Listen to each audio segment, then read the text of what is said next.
Selamat petang, salam sejahtera. Terima kasih karena bersama dengan saya di Nazilin Unity Channel.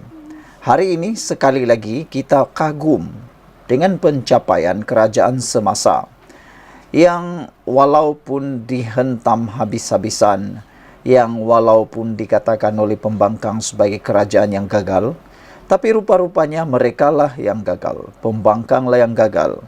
Hari ini sekali lagi kita digemparkan dengan ringgit boleh cecah RM3.80 hujung tahun ini, angka ketika ditambat oleh Mahathir. Wah, kalau benar dapat dicapai RM3.80 pada hujung tahun ini, memang ini satu detik sejarah paling besar dalam ekonomi Malaysia, dalam nilai mata wang Asia khususnya. Siapa kata Anwar Ibrahim tidak mampu memulihkan negara? Kalau ini benar-benar berlaku, RM3.80 hujung tahun ini, saya yakin, penganalisis politik juga yakin bahawa Anwar tidak akan dapat ditumbangkan lagi dalam masa yang terdekat. Adakah ini adalah perkara yang paling ditakuti oleh Mahathir, yaitu kemampuan Anwar Ibrahim menandingi beliau, mengalahkan beliau dari segi pencapaian dan juga kehebatan dalam pengurusan ekonomi? Pelbagai pihak mendoakan agar ringgit terus mengukuh sehingga mencecah RM3.80 untuk $1 menjelang hujung tahun ini. Angka RM3.80 adalah penting kerana pada tahun 1998 lalu, angka itulah yang digunakan oleh pentadbiran Tun Dr. Mahathir Mohamad untuk mengikat nilai ringgit berbanding dolar Amerika. Sekarang ini, 23 September tahun 2024, ringgit telah mencecah angka RM4.20 apabila diniagakan dengan kadar RM4.19 berbanding $1 Amerika. Ia adalah nilai terbaik sejak April tahun 2022 lalu. Bagi mengelakkan nilai ringgit terus jatuh, kerajaan Malaysia pada waktu itu, iaitu pada tahun 1998, telah menambat nilai ringgit kepada RM3.80 berbanding $1 Amerika selepas ia jatuh merudum dari RM2.20 pada tahun 1981 kepada RM4.86. Mahathir menyalahkan penyangak jutawan George Soros atas kejatuhan itu dan memberikan gelaran penyangak mata wang kepada beliau. Pada awal Ogos, pengarah urusan Capital Dynamic Sdn Bhd, Tan Teng Bu berkata, ringgit boleh mencecah paras RM3.80 berbanding $1 Amerika seandainya ekonomi China tidak terkesan dan berkembang seperti biasa. Ia boleh berlaku jika Amerika Syarikat mengalami kemelesetan menyebabkan negara maju itu terpaksa menurunkan kadar faedah dengan banyak, kata pakar ekonomi itu. Pada awal Ogos lalu, beliau bagaimanapun hanya menjangkakan ringgit untuk mengukuh di antara RM4.40 sehingga RM4.50 berbanding dolar Amerika Syarikat menjelang akhir tahun ini. Sedangkan situasi sekarang, ringgit sudah mencecah RM4.19 berbanding $1 Amerika. Sementara itu, ringgit juga meningkat berbanding mata wang utama dunia, menjadikan prestasinya sebagai mata wang terbaik Asia. Sejak Disember 2013, ringgit naik 11 sen berbanding dolar Singapura, naik 19 sen berbanding euro dan 23 sen berbanding 100 yen Jepun. Sekian dulu untuk kali ini. Jangan lupa tinggalkan komen anda, tekan butang subscribe. Jumpa lagi. Salam sejahtera. Terima kasih kerana bersama dengan saya di Nazilin Unity Channel. Baru-baru ini dalam muktamar PAS ke-70, PAS begitu lantang meluluskan usul letak jawatan Perdana Menteri Anwar Ibrahim. Itu bukan satu perkara yang biasa. Telah diluluskan dalam Muktamar 70 melalui usul PAS. Dia kata Anwar Ibrahim diusulkan letak jawatan. Apabila Anwar Ibrahim mendengar perkara itu, Anwar Ibrahim memberikan reaksi, memberikan peluang kepada Perikatan Nasional untuk membuat usul undi tidak percaya di Parlimen.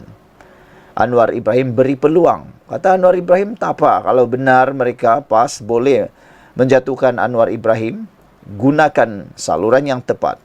Beraninya Anwar Ibrahim mencabar, guna saluran yang tepat undi tidak percaya di Parlimen. Anwar Ibrahim bahkan memberikan kelonggaran lagi.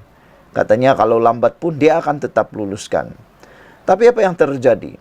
Pemimpin PAS telah pun menjawab cabaran Anwar Ibrahim itu dengan cabaran baru. Katanya, bebaskan ahli-ahli parlimen daripada ikatan perjanjian.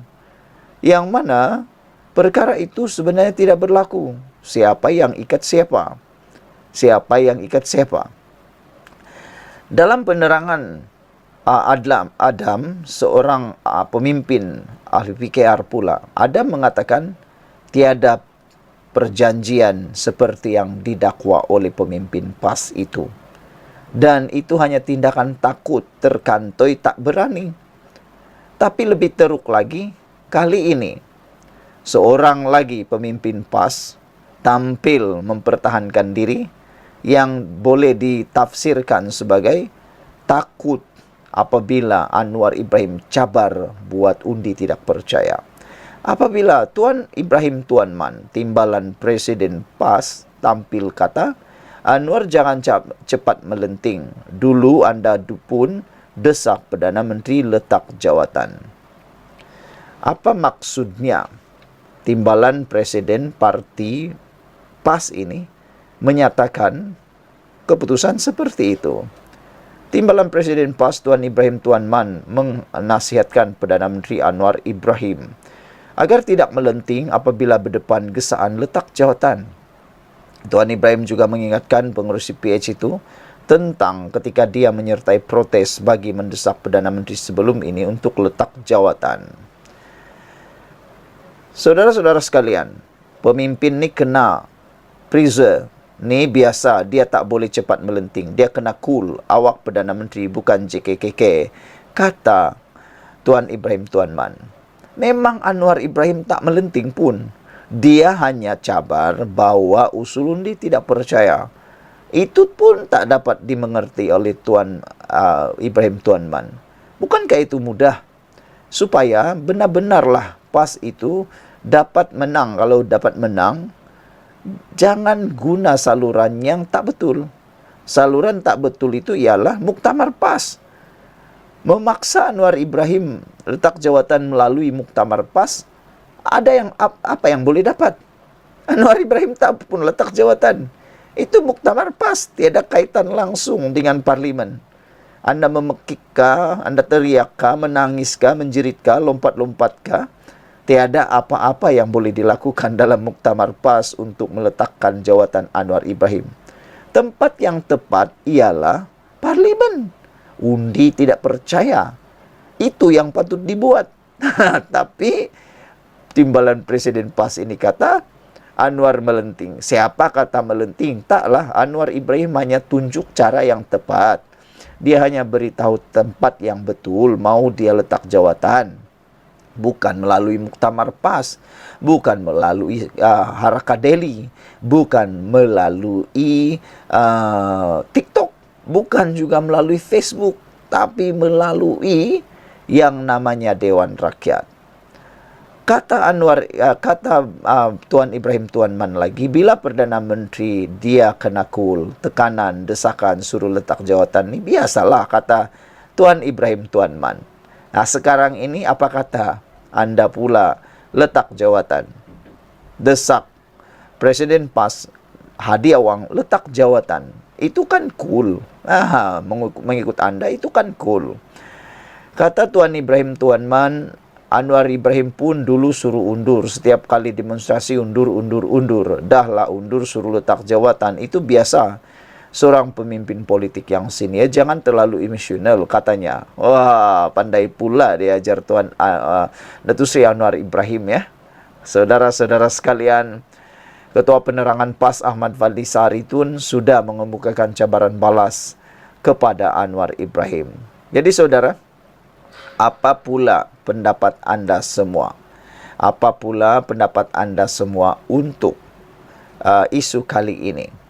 Adakah PAS akan berani untuk membawa usul undi percaya terhadap Anwar Ibrahim? Masing-masinglah kita memikirkannya. Sejauh mana sebenarnya PAS mampu membuat apa yang dia cakap. Jangan pergi muktamar PAS, pergi ke Dewan Rakyat. Itu cara untuk menjatuhkan Anwar Ibrahim. Nak memekik melolong kat muktamar PAS buat apa?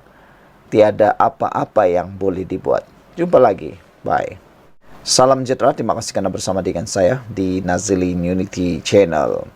Saudara-saudara sekalian, tular dalam satu video sekarang ini Muhyiddin mengaku bahawa memang tak sesen pun masuk dalam poket beliau uang atau apa-apa peruntukan. Tetapi beliau dalam video itu mengaku dengan terang dan jelas tanpa berlapik masuk akaun parti.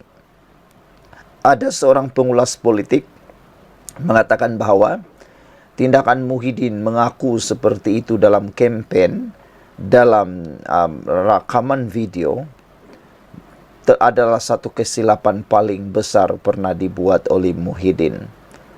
Kerana sama ada masuk dalam akaun parti atau masuk dalam akaun sendiri, itu adalah satu kesalahan yang berat.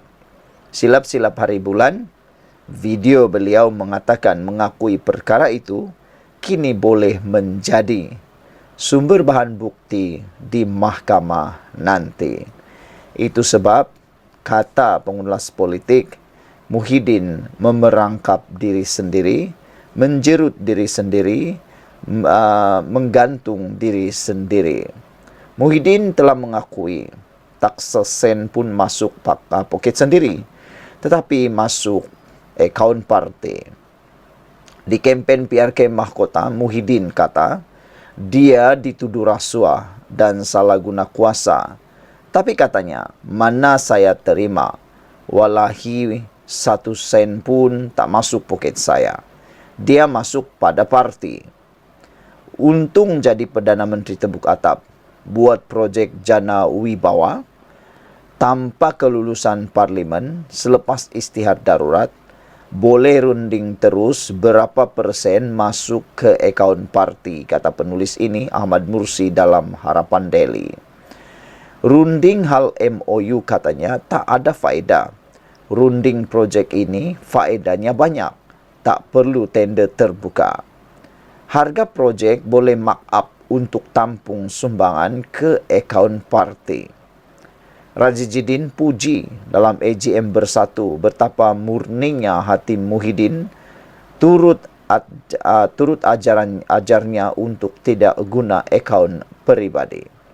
Sebab itu, walaupun Muhyiddin bermati-matian minta disambung kontrak Wan Bestarinet yang gagal dengan yakin dia kata tak ambil sesen, dia ada kesedaran yang tinggi.